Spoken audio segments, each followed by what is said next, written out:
So, good afternoon, everyone. My name is Lydia Doll. I am with Girl Scouts Carolinas Peaks to Piedmont, which serves central and western North Carolina. And today's topic, we're back again talking about gardening. Unfortunately, it's a little rainy where I am, so our gardening exercise brought the garden indoors today to talk a little bit more about different types of plants, how they grow, and then we're going to do an experiment. So I hope you have all your materials together. You need a pencil. We got a pencil here. 4 sections of an egg carton. Got a cup with some soil. A cup of water. A spoon. And some seeds. I chose cucumber seeds today, but any kind of seeds will do. Flower, vegetable, fruit, it doesn't matter. But before we start with our experiment, to help you guys get started, because hopefully we're working everybody up to planting their own garden this year, let's talk a little bit about how do you pick the right kinds of plants for your garden. This applies to fruits, vegetables, trees, flowers, really any kind of plant that you want to put in your garden, whether it's your yard or a formal vegetable garden like I had showed last week. The first thing you have to find out is what zone do you live in. So these are USDA hardiness zones, and in the United States there are 11 different zones. And you can do a quick search. There's a lot of different resources out there, including the USDA's website, where you can type in your zip code and it will tell you what zone you're in. So that's your first bit of homework from today, is find out which zone you live in. And then the next thing is you need to figure out what your frost dates are. So these are super important for planting as well. There's your first frost date and your last frost date. So what do we think these dates mean? Anybody have any thoughts in the comment section?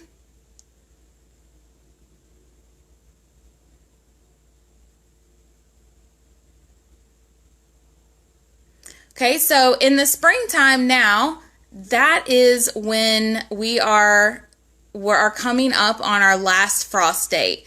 So this is it's getting close to time here where I live. The last frost date for me is April 12th. That means that's the last expected date that it will get below freezing outside, so below 32 degrees.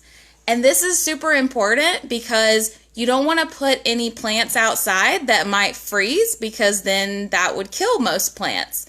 So good rule of thumb is that you don't plant any plants outside until after your last frost date has passed. But that still means you can start seeds, just like the experiment that we're going to do today. You can start them indoors, keep them inside, keep them protected. And then after that last frost date for your area, you can take them outside. So that's the last frost date in the spring. In the fall, you have another date called your first frost date, right? So this is the date that you might expect the first frost to come. So you want to make sure you've harvested all your plants and your garden is pretty much set for the winter by the time that first frost date comes. So 2 pieces of homework already. Find out your hardiness zone and find out when your frost dates are, first and last frost dates. Okay? So why do we think that that's important, especially the hardiness zone, is because plants are determined to be, that they can grow well in your zone based on the type of plant. So for example, we're in central western North Carolina, anyone ever seen a banana plant growing here? Probably not, because it wouldn't survive, because banana plants like very, very hot weather, which it gets too cold here in the winter time to support that. So do a quick search, see if you can find what zones bananas grow in, for example. And then whatever zone that is, I can guarantee you that that zone really can't grow spinach in it as well, because spinach likes colder weather, and spinach will actually die if it's in if it gets too hot or too sunny. So those are the kind of things that you have to pay attention to when you're picking plants for your garden.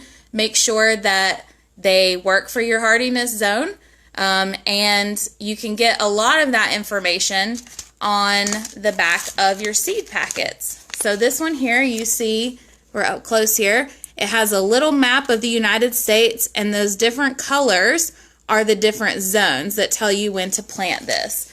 So for my zone, this says to plant, these are peas. I don't know how many of you like peas, but I do. These peas plant February through April, right? And then I'm waiting till April 12th, which is my last frost date, to put these outside, to put them in the ground. But a lot of information you can find on the back of your seed packets. And if you're ordering, if you're in a store and you're purchasing a plant, they usually have little tags on them that say what zone they're for. It'll also say if it needs full sunlight or partial sunlight or shade, that can help you determine what are the best plants for your planting area. So the next thing I want to talk about is different ways, different kind of forms that plants come in, right? So of course we have our seeds here. We've got cucumber seeds, which I'm going to use for our experiment. We've got peas. These are all seeds that you just plant in soil and they'll grow. But what about what we talked about last week, which is potatoes? Potatoes aren't technically a seed, right?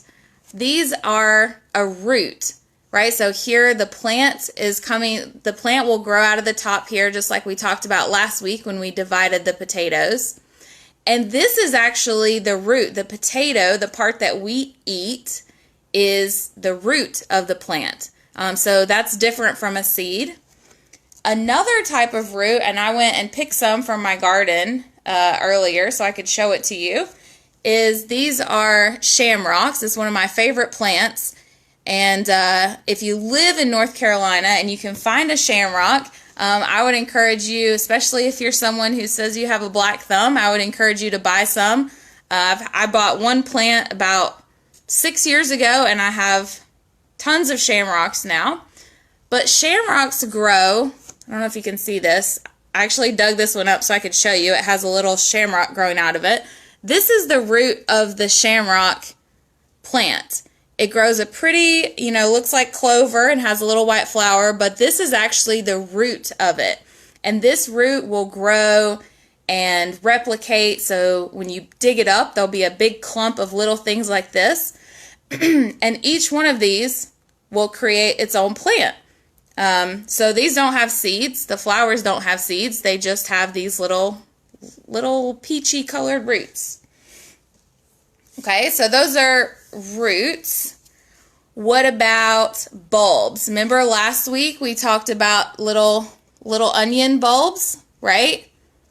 And garlic looks kind of like an onion. That's also a bulb, and you can see this is where the roots would grow out of the bulb there. And then this kind of looks like an onion too, and you see it's got its roots growing out of here. But this is actually a daffodil bulb. This one did not get planted this year. It was in my garage. We kind of missed its time, so I'm going to hope to keep it alive to plant it this year. But daffodils, of course, are the pretty white and yellow flowers that we see here in North Carolina as kind of that first spring is on the way, spring is coming. So those are all bulb plants that grow from bulbs. So onions, garlic, and these daffodils. Another fun activity would be to go around and see what kinds of plants you think you can find that grow from seeds, grow from bulbs, or grow from rooting. So I'm going to show you a little bit about how to root something that grows from a root. So I went out earlier, and I'm trying to get this together for my mom for Mother's Day, so shh, don't tell her. But I cut some little cuttings off of a rose bush that I have in my yard. So this is the way when you want to have a new rose bush, you don't plant seeds. You're going to cut from an existing bush and then plant that, and little roots will grow out of the end of the cutting here.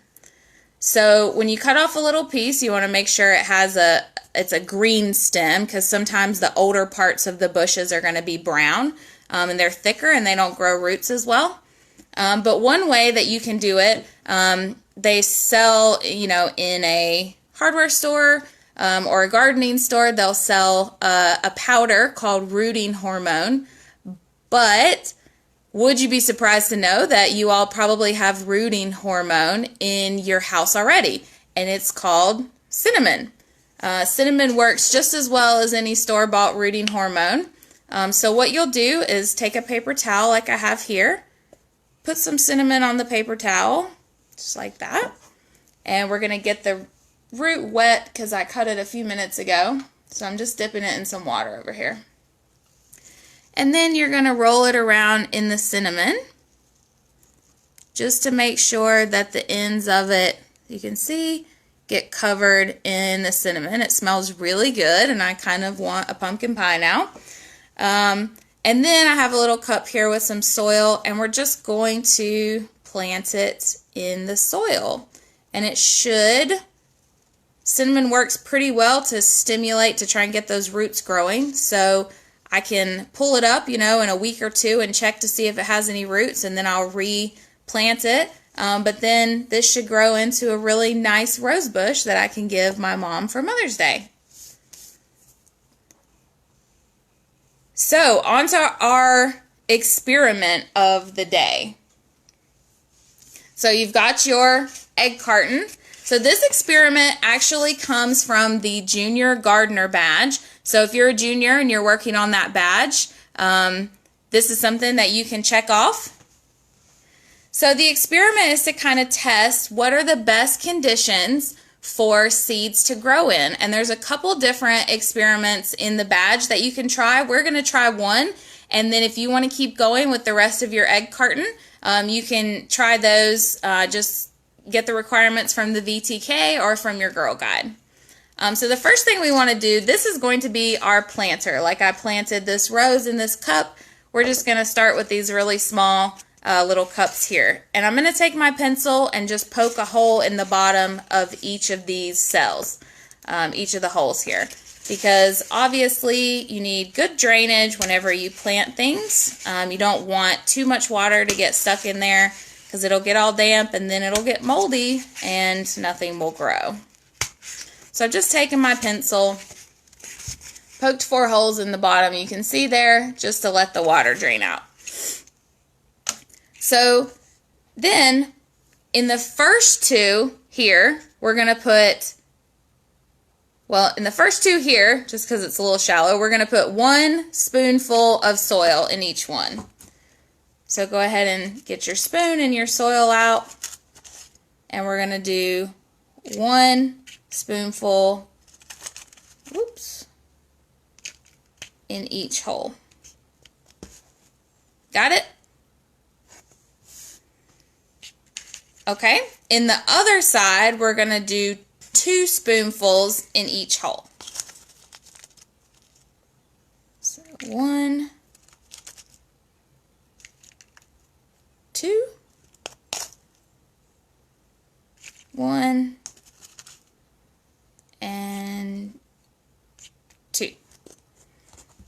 Okay, is everybody with me? Got 1 scoop here, 2 scoops there. And you can use your pencil to write on here, just in case you forget. 1 scoop, 2 scoops. And this will definitely be important if you're trying the other experiments, to keep track of which one is which.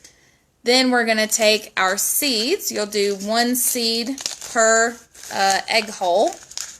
Like I said, I have cucumber seeds. If you like to eat cucumbers, you'll notice that that looks just like the seed on the inside of the cucumber. We're going to put the seed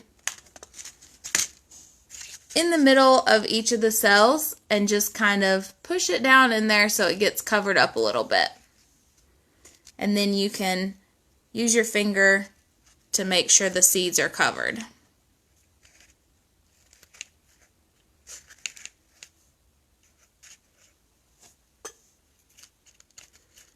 Okay, with your, just because these are pretty small, I'm going to use my spoon that I used for my soil and spoon out some water just to water it a little bit.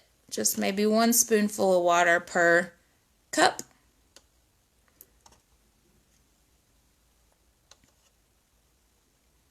Now you're going to want to keep watering these, you know, every day or two. You can kind of keep an eye on it to make sure it doesn't get too dry, but you want to keep watering it. Oh, one of my seeds came uncovered. Put it in a sunny spot. Keep watering it, maybe a spoonful or 2 of water every day, 2 days or so, depending on how sunny your spot is.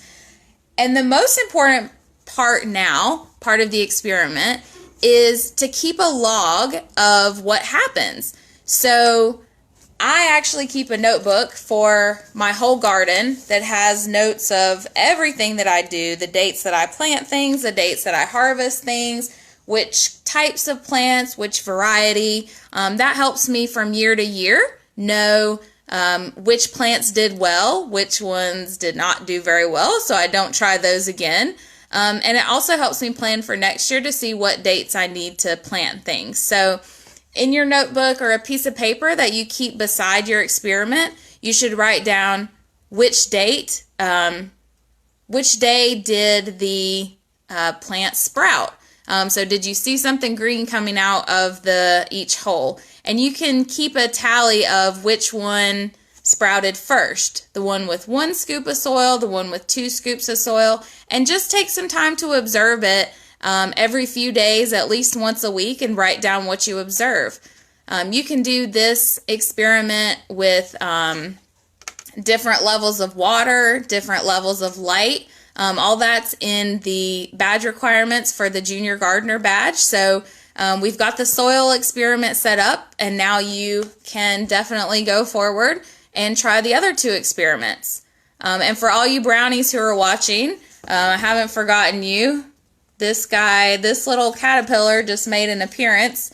So we've got some bug action going on in the garden. I was wondering what was eating my shamrocks. As you can see, this shamrock is kind of chewed to pieces, and I think that caterpillar kind of took a ride up here on one of the shamrock pieces. So we'll put him back outside, and if you have any questions, throw them in the chat log and I'll go through and answer them. Thanks for joining.